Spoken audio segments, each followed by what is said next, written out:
So it's been claimed that John Dehlin with his Mormon Stories podcast and Jeremy Runnels with the CES Letter are destroying families. I personally had a crisis of faith after believing in the church completely for over 26 years. It was a terribly difficult, emotionally turbulent, and mentally strenuous time. Don't confuse the source of the pain of a faith crisis.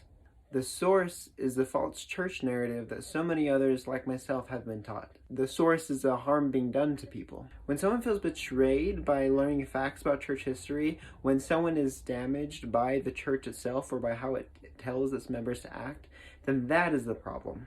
The source of the problem isn't the messenger who speaks out against the harm or who serves as an ally and a medic to those who have been wounded.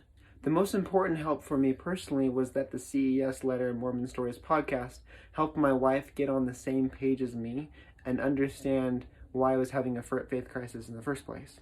The church's messages that she was considering were telling her that she should probably leave me if I leave the church to find a more faithful priesthood holder.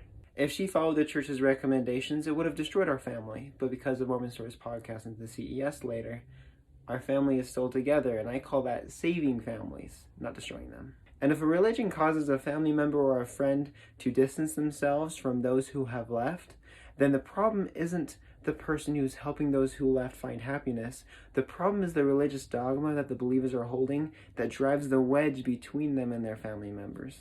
Now, by destroy families, they may be returning to an eternal separation, that they're somehow influencing people to leave the church, thus destroying their eternal family. But I'll tell you why that's also a ridiculous claim. People who leave the church that they love are fact-checking their own sources. They're looking at a bunch of different sources, almost always including apologist resources. So you can't blame just one source as the reason that someone left the church. And people who research from a variety of resources and rely on historians can vouch for the fact that Mormon Stories and the CES Letter are both some of the highest integrity and most intellectually honest resources available. It's a harmful apologist message to try to smear or silence those who disagree with them, but the Mormon Stories message that I've always interpreted as is speak up, have a voice, be heard, and that is what has helped me and my family.